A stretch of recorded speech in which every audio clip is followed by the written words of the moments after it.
Hey, everybody. Welcome back to the Primas podcast. I am Cindy. And that's my prima Jess. Hi, everyone. Hi, Prima. How's it going? Great. Okay. Since last week you had your Halloween decorations up, I also brought some Halloween stuff. It's little ghost necklace. And I got a Halloween pumpkin. Because I just had to top you. You know how competitive I am. I just always have to one up you.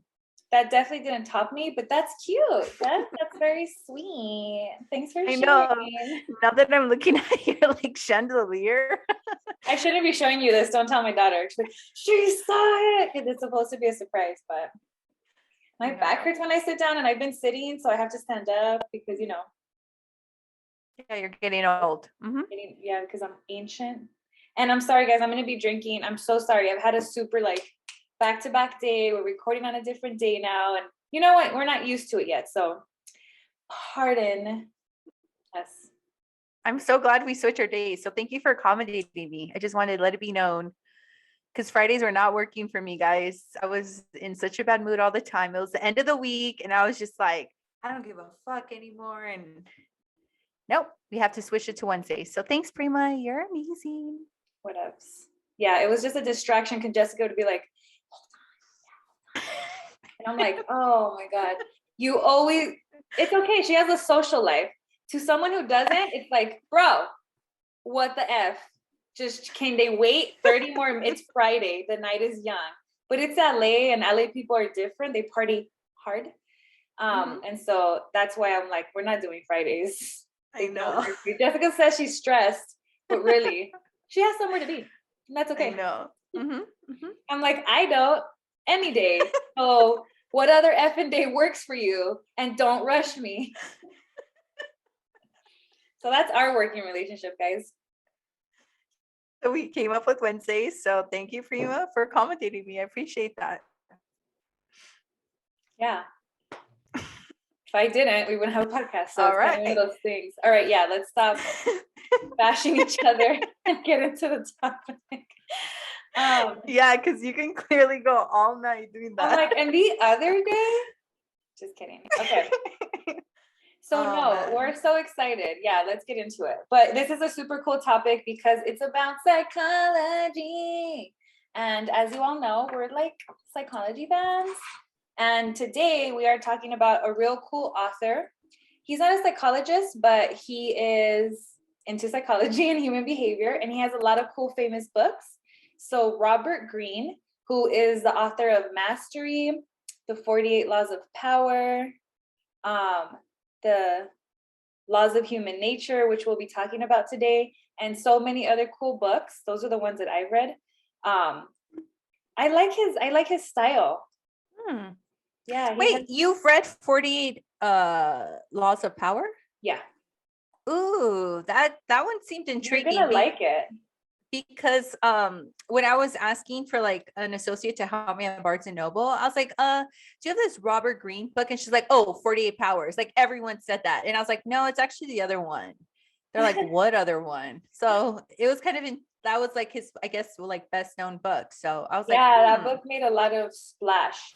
You should read it though. You'd like it. Because, okay, so what I love about him is that he plays to his dark side.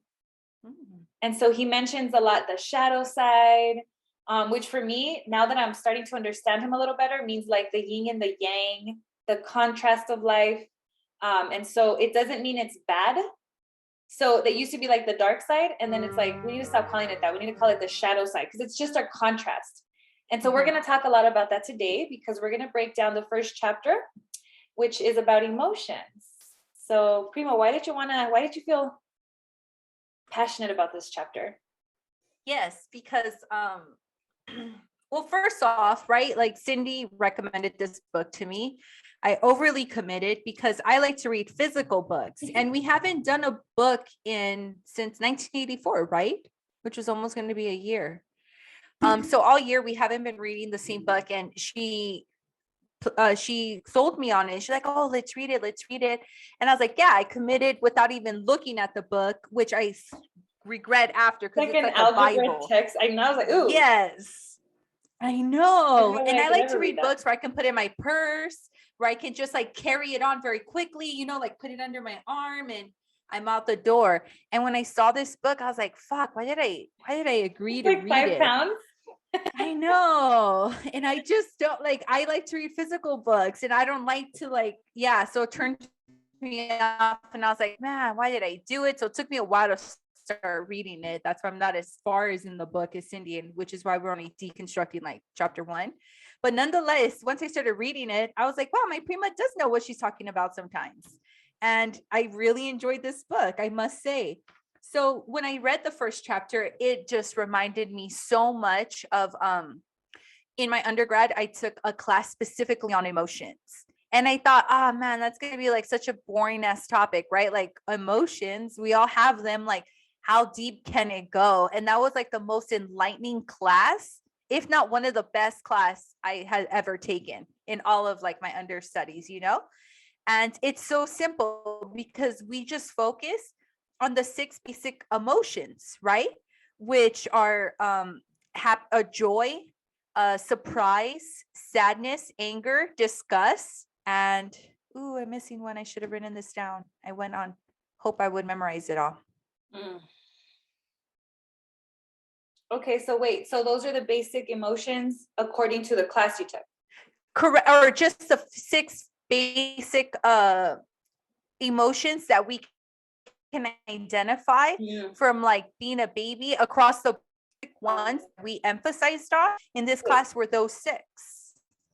Okay, you broke up for a little bit, but then you kind of came back at the perfect time. So I wonder how that's gonna cross over, but whatever. I know.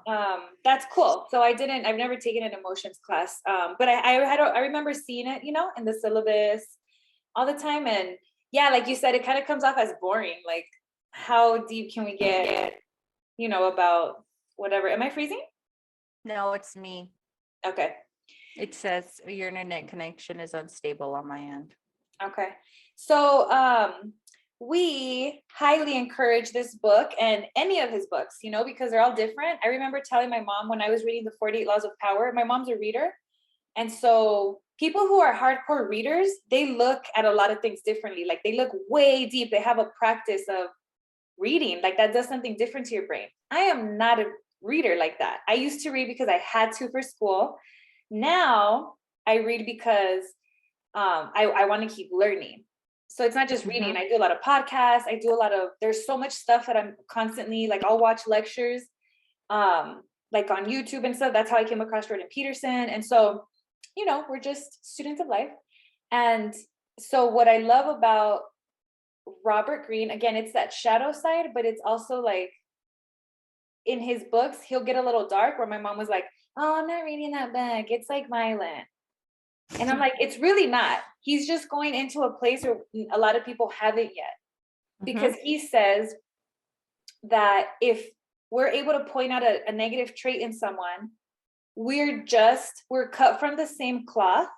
We are all capable of having that, characteristic. And the other thing that really interested me in psychology is environment. We don't talk about environment stressors. Our food, that's why I'm so big on food justice, on unhealthy relationships, not being able to have boundaries, those type of things. Coping mechanisms. Yeah. And so I don't know, I think this is kind of like looking deeper into, we have all of those negative characteristics in us as well, but we put on a mask. And so he calls you out a lot. And I just love it, because he's like, hey, chill out.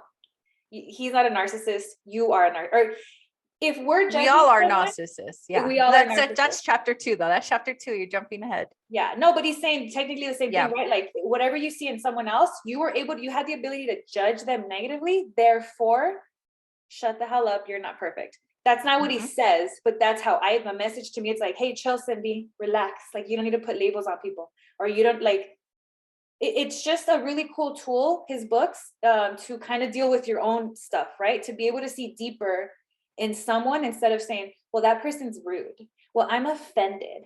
Well, I'm going to cancel that. It's like, it has never nothing to do with the other person. It's always about you. And I think I'm in an age where I'm a little more mature and I'm like, oh shit, like I see it differently now. Like that concept of it has to come from you. You're the change, be the change you want to see, right? Yeah. So highly recommend. Yeah.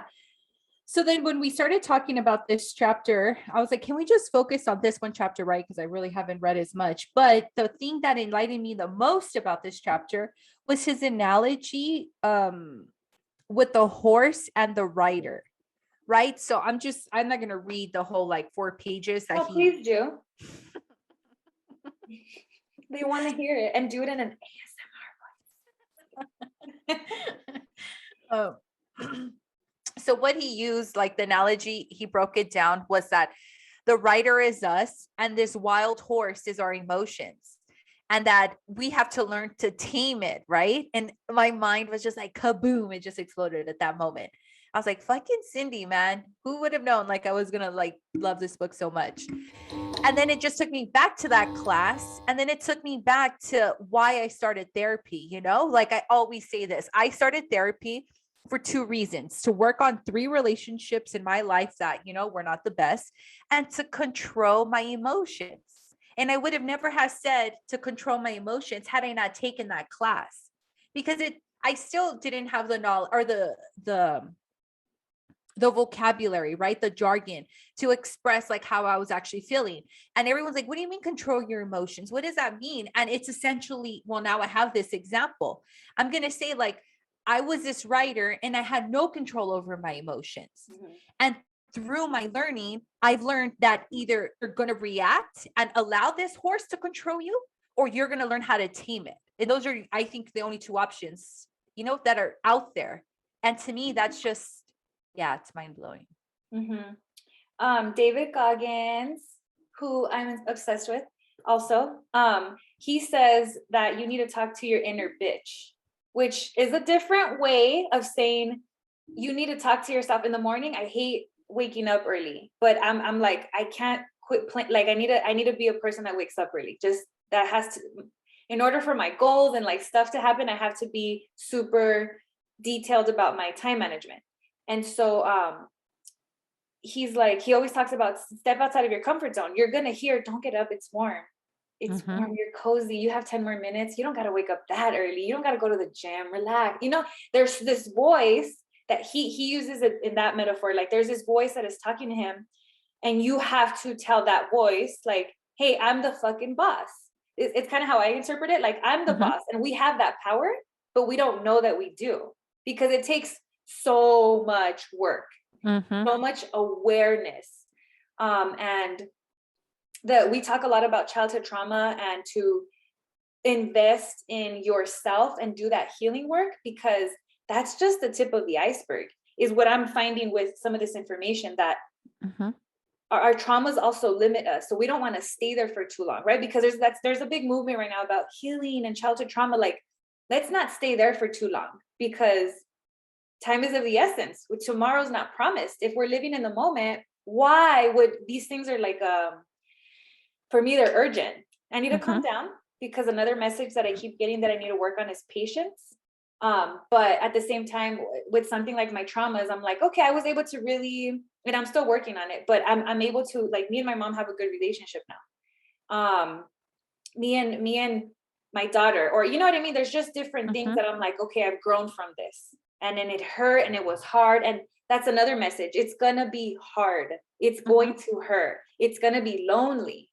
Even if you're in a relationship, even if you have a family, it's a very lonely process. But I think all of that pain and suffering, it grows you into a different person. And that person is so badass, right? Yeah. Because you're saying like, I sent you the book or whatever. I didn't send you the book. You were already calling that. You could have said, no, I've sent you. There's so many ideas that we throw at each other. We don't know. We rarely do them, right? And you're like, cool, I got it. And I'm like, sweet. You know what I mean? So it was you. And I think it was just, we're putting ourselves out there, we're doing the work, and these things start to come. And so that's just, it's just like, oh, it's crazy how much power we do have, but we don't know how to tap into it. So, yeah. Well said, Prima. And I agree. And it just goes back to that analogy, right? Like you're talking about just knowing that the writer is capable of controlling or taming that horse, right? Which is our emotions. Um, what else was I going to say? So with that aspect, I've also learned the terms, and I think we've talked about it, which is being reactive versus responding, right? Which is another idea or metaphor that someone has thrown out to me, where I was just like, it really didn't resonate, But then when I understood it or read it from this book, that idea, and then bringing it to that, and I kind of want to like deconstruct that a little bit. Like, yeah, I was going to ask you too, like, what do you mean for someone who like has never read the book? What do you mean by reacting versus responding? What does that mean? so maybe it had to be my therapy, or we were talking about it some way. They asked me, they're like, oh, when you react, or when there's a situation, right? Whether it be I'm angry, whether I'm sad or happy or joyful, how do I react in that situation? How am I around my environment? And I never really put much thought into it. And I said I was reactive. And I think I've said that term, even going back to like why I started therapy. I want to learn to control my emotions, because I know I'm very reactive. I'm very quick with like, no, everyone needs to hear what I'm feeling. Everyone needs to hear why I feel this way. And I need I need to make my point, right? And that's reacting. And then I would like self-reflect and be like, okay, well, I don't want to be reactive. I don't want to come off as that wild rider who cannot tame the horse. I want to be in control of it, So that's responding. Responding is being in control of the rider, taming it, knowing when and, when and not to like, when and not to like allow it to do something, Yeah. And I think I'm still in my process of like learning how to tame it, but I'm much better than where I was a year ago, because old Jess was very reactive. I think more with my mouth, not my hands. Well, that's how I felt it physically and psychologically. Yeah, no, but I get what you're saying. And it's, not only are you practicing now, you're aware of it. A lot of people, we don't ask ourselves, why do I react the way that I do? Mm-hmm. Take a step back. For me, it's a voice. For me, it's like, Cindy, stop. Like, think about what you're thankful for. And I'm like, but that's not fair. And I know there's a battle, because I hate being in a victim mentality. And sometimes when I'm feeling emotionally weak, like I'll go into that space. And I'm telling myself, like, stop, this doesn't feel good. This isn't right. But it's just fighting back and forth. See, and we shouldn't be fighting, but that's what we're doing, because we're new at it. We're amateurs. We're coming into this stuff. We're aware that, oh, okay, so we do have the power to tame our emotions. Not only do we have the power, we need to start practicing, because the brain is a muscle. And it's like any other muscle. If I want my legs to be strong, I have to consistently go to the gym and push that muscle each time in order for me to see growth. If someone wants to lose weight or lean up or whatever, you have to be consistent and you have to practice, and it's not going to be right. You're going to make mistakes. But the brain learns through making mistakes. The brain learns through repetitive stuff, right? Like, and so it's that constant, like, keep, David Goggins says, callousing your mind. You know how we create calluses when we, whatever? He's saying, like, callous your mind, because your mind's going to wander. And it's not a bad thing. It's just, whoa, I'm the boss here. So in the morning, I tell myself, like, stop being a little bitch, Cindy, and get out of bed. Like, you just want to be warm. Or anytime I get cold, I tell myself, like, it's not that bad. It's not that cold. Because before I used to be so sensitive to colds. And I'm really just trying to practice in those little moments, like, or going to the gym. Sometimes I don't really like going to the gym. I'm always there, but I don't really like it. I know that I have to. So sometimes it's like, well, you need to enjoy it then. Stop. You know what I mean? Like, really connect and go into your fears. And so, yeah. So can I read a quote? Yeah. Okay. This is from the book. I really love it. It's kind of like in the beginning, it's in his intro. It says, it's a quote from Arthur Schopenhauer. If you come across any special trait of meanness or stupidity, you must be careful not to let it annoy or distress you, but to look upon it merely as an addition to your knowledge, a new fact to be considered in studying the character of humanity. Your attitude towards it will be that of a mineralogist, who stumbles across a very characteristic specimen of a mineral.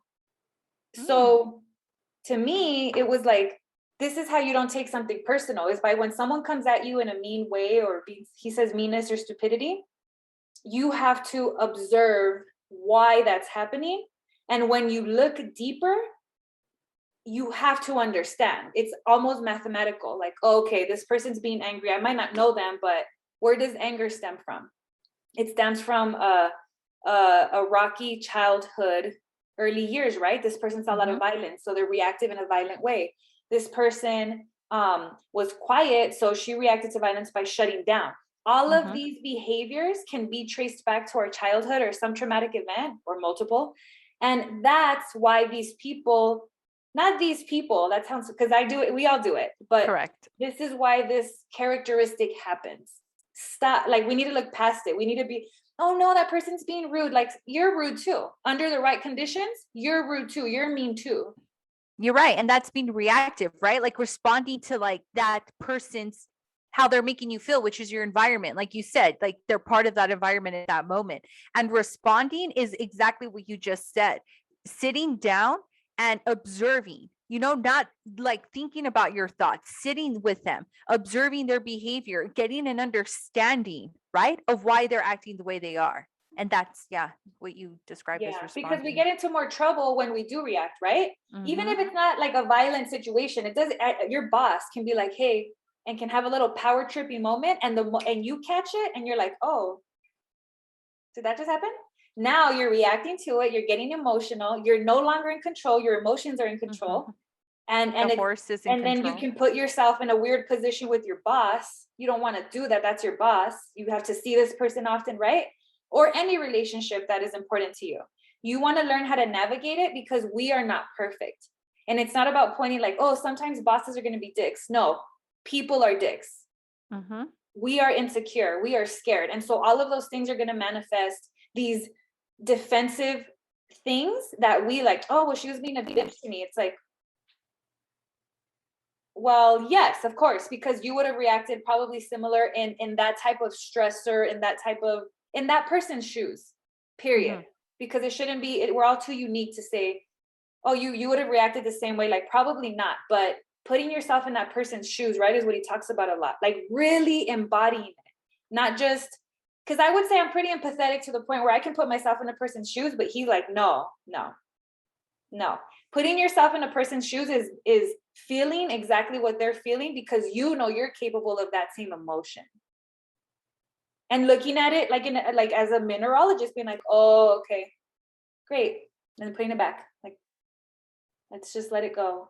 When you're in control, right? Of the stallion. Yeah. And like it said, even though, can you not do that? Remember Daddy Yankee Gasolina? It just sorry, I felt inappropriate. I got it.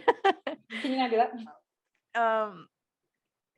I like the way you put it in those words, because your silly gesture right now just threw me off. I hope you're happy. Here, okay, I have another one. Okay. So I was watching this thing with Mike Tyson. Same, we're talking. So he was talking to some guy. It was a clip. I didn't really see his whole podcast, but he was, and I've heard this before, but I don't know for what reason. See, like I said, I heard it from Mike Tyson. It was my moment to be like, oh, now I really, really understand that concept. So this guy was telling him, because I used to say this, if someone crosses me or does me dirty or is disloyal, whatever, they're dead to me. And I used to say that a lot. There was a time in my life where I'm like, dead. You said it to me last week. No, no, that means like for real, like you're like, for real. Nothing. And so Mike Tyson was like, he goes in a very calm, like almost joking, like that's cute, because what that means, as much as you want this person to be dead to you and F them, what you're saying is that person has control over you. You're saying that person changed you so much, their actions, whatever, that you can no longer be yourself. Look at how much power over yourself you gave to that person. And I was like, your mind blow. Because I needed to hear that. I needed to hear, like, when you're that upset about someone, you're hurt. You're hurt. Nothing wrong with that, but you're hurt. Say that. Don't say they're dead to me. Say the truth. Say you're fucking hurt because you don't have control over that emotion and you need to work on it. Mm-hmm. That's it. You need to work, you need to get on top of it, because it doesn't feel good for anyone else to have that much control over you, right? Where it's like, they're dead to me. Like, really, Cindy? Yeah, Chill. that's a good example. And then that's what I was going to say. I remembered. Remember that one time I went to go visit you in Colorado, and when we're driving, you tell me about my road rage, right? But I think I've gotten better, like progressively from my early 20s to now, where I don't flip everyone off, or I don't honk anymore. I'm like, yeah, feel free to cut me off. I like wave at people. I do the thumbs up. Like I'm doing all these like these silly, like, grandma things. But remember that guy who like stopped in front of us? I don't know. I forgot if I was driving or you were, but one of us was driving, and he literally stopped in front of us and got out of the car and in front of traffic. It was like this crazy intersection. Oh yeah, we were about to fight. Well, not us, but yeah. It wasn't, I don't know if it was us or like the No, car it right wasn't near us. us. It was some other guy. And it was just like, wow, like we were both like, we're both from LA, so we know how bad it gets out here. But for that guy to literally stop his vehicle in like a busiest intersection, and then to get out of the car and have no control over his anger. And we normalize that. We say, oh, that's just road rage. Oh, that's just, he has anger management issues. And it's just like, no, these are not good things to be boxed or labeled as, because essentially we're just adults who have tantrums. And that's like what that class like gave me insight on, like how and then, okay, so that's one example, right? There I am going like crazy. And then remember that example I said not that long ago when I was at the airplane, I was on an airplane, and this baby was like crying, and this grown man was like, control that baby. And I'm like, you like that? Huh? How do we have the standard of a kid who's learning, like has been on this planet for 2 years, to control to control their emotions, but yet a grown-ass man, that's unheard of, right? Like that's ridiculous. And that's what it takes me back to. Like when I see people react essentially, now I'm going to start thinking like they have no control over their horse. Exactly. That's exactly true. They have no control. Anybody who displays, who reacts, and this isn't to judge, this is just to understand human behavior. That person learned that this is how they get by, because one thing that you said, like it's someone else, like anger management. Another thing that we say, especially among men, is like, I had to go check him. I had to be a man, and no one's going to check me, and I'm going to check them first. And I think when that guy got out of the car, I think, you're referencing like, there's so much crazy-ish that goes down through road rage. People lose their lives. I learned this a lot. I studied road behavior since LA, because people will really kill someone over getting cut. Like that's a different level, right? Like that's like you're putting yourself in a horrible position by killing someone over. No, it's not that. I don't know, whatever. I'm not judging. I'm just saying that's kind of the level that this person took. Like you're getting off your car, you're really putting yourself in that position over someone cutting you off. I think that's why we saw it like, oh no, someone's gonna die. Like this is about to go down right in front of us. And a lot of people would have, I'm sure he got on his TikTok and was like, that's how I handle these motherfuckers. You know what I mean? Like showing off and telling his friends. And anybody who pulls the trigger, in metaphorically speaking, and puts themselves in a horrible position, you were only doing that. You were playing to the audience, which is where Robert Greene says that we all play to the audience. Some of us more than others. And if we do play more to the world than ourselves, that means that's how disconnected we are to ourselves, because no one, right? Like it's never that serious where you need to put yourself now in a worse position over a reaction, like a horrible life-changing position over, like that person was not, he was just like, oh, whatever, this is what I'm used to, so I'm gonna get out of my car and start something. Thank God the other guy was like, nah. Because that's just horrible, like to see people get that angry. And then we had the kids in the car, so I was like, oh, I don't really. I know. They don't need to see all this.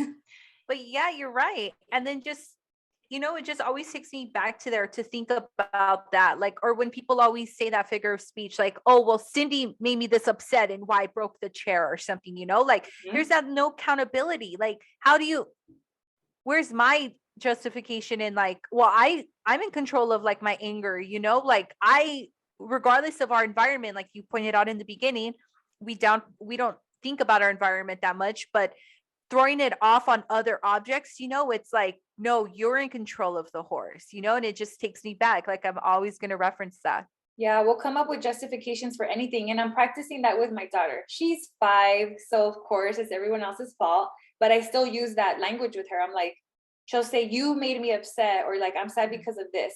And sometimes it's not legitimate. Sometimes it's literally because she wants not candy, but like a snack at night. And it's just like, no. And then she's just, oh my God, it's the end of the world, right?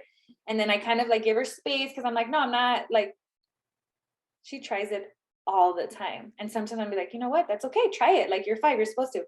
But then later she'll come around and be like, you know why I'm upset? I'm like, why? And then she's like, because you made me upset. And I tell her, no, you need to control your brain and your thoughts. You're choosing to be upset. You can choose to be happy. You can choose to talk about it to feel better. You can choose. And she doesn't really understand the concept. I don't expect her to, but it's still something that we need to normalize, that conversation of, no, that person, like, you got to be smarter. And that's what Robert Greene says in this book. Understanding human behavior more at depth, it doesn't mean that bad things are going to happen to you, because life, it's everything. It just means you're better prepared. It's like you're armed with this knowledge, so that when someone is going crazy, you can just be like, I'm getting out of here, or I'm going to not go into this environment that might trigger some stuff for me. So it's just tools of, you're better, with anything. You feel more confident in a situation when you know more about it. Knowing when someone reacts in a horrible way, it's not about judging them. It's about put yourself in a safe position. Like, think about, why are you in this position? Yeah. Well, that was a quick, we already reached our time. 10 more minutes. Okay. So I have a few quotes that really stood out to me. So one is, if we really understood the roots of human behavior, we would finally rob them of their power through our ability to look into the depths of their character. So I just said that, but it's saying, like, if someone's coming at you and now it's your day's ruined, because we say that, we're like, oh, I had this interaction with this person and they ruined my day. You're giving that person that power. If you understand why they ruined their day, it's not even personal, has nothing to do with you. They just took something out on you. Then you disarm them, because you're getting to the root of the problem and you're creating a solution. You're not saying, oh, well, they're having a bad day. Yeah, but not only that, this is how this person acts under stress. Because we should have better control. We should be more prepared. We live in a stressful environment, period. We need to be conscious of that, accept it, and then put ourselves in a position to succeed in that. And we can, if we have control over our thoughts. Okay. One more. Well said. I like it. Let's hear other one. Yeah. Okay. Why are we so compelled to desire what other people have, or to identify so strongly with the group? Why do we lie about who we are? Okay. Do you remember this part in the book, in that chapter? No. A little bit different, real quick. So he's talking about how we all wear masks, because why do we even have these emotions? So if someone's an angry person or has all these negative emotions, or when we act negatively, it's very natural. It's a very natural part of our behavior, because it's evolutionary. In the beginning, when we're still very primitive. I love that he says that, because he says, just because we have all of these technology advances, we're still in a horrible I wouldn't say horrible, but we're in a very emotional state. We're not able, generally speaking, we're not able to control our emotions. And so technology just kind of amplifies the situation. It doesn't mean that we're using it as a tool to enhance, you know what I mean? It's some are. So anyway, he's saying that in order for people to eat and really thrive in when we were like cave people, we had to learn how to communicate effectively with others in that time, right? Like we had to learn to get along with others. We had to learn to kind of manipulate stuff, not necessarily negatively, but from that, we've learned to put on a mask, and we hide who we really are. And so when we have a bad day, or if we lash out, or if we have something happen, we're going to say, oh, I don't know what came over me. That's what he says. Or, oh, well, I say this a lot. but I don't know, this could be different maybe, but like I say, like I'm PMSing, like I feel super tired, like my head hurt, I'm in a horrible mood, right? Or, you know, I'm having a bad day. Whatever those things that we justify that like, oh, that wasn't me, that's the dark side of us. Yes, it is you. There's The nothing shadow. wrong with that, the shadow of us. There's nothing wrong with that. Analyze it, what's going on, and then you can feel like, oh, okay, and then you check yourself. But we put these masks on, and it doesn't mean that it's a bad thing. Anger, violence, I mean, as much as we want to judge it, it's like that's so human. Joe Rogan was talking on his podcast one time about chimps and how jealous and envious they are, and I never knew that in an animal. And he was just going on about, when he was explaining the story that some guy brought a cake for one of the chimps because it was their birthday. I don't know, the other chimps saw, they they killed him, but the way they killed him was very brutal, crazy, because it was envious and jealousy. And he's talking about this, and I'm like, geez, what a crazy animal. Humans share are worse. DNA, and we share very similar DNA. Is like when people want to compare that, yeah, like. But what I'm saying is, you're thinking, you know, you think like, oh, what a fucking like, no, we do worse. Like, we're over here fighting about the dumbest shit ever, right? Politics, gun laws, abortion, women's rights, racism. Like, we've created more. For them, it's just jealousy and envy. For us, it's jealousy and envy masked. It's power and control masked. It's all of these elaborate ways that we've come up with using our shadow side in an unproductive way, is how I took it. Because it's just like, I'm over here judging the poor chimps, and it's just like, well, we're animals and we're worse than that. How, I don't know, it just made me think like, whoa. Yeah. And we have a conscience, unlike them, you know, like we have that. We have a lot more tools, right? But we're not in control. We're still primitive.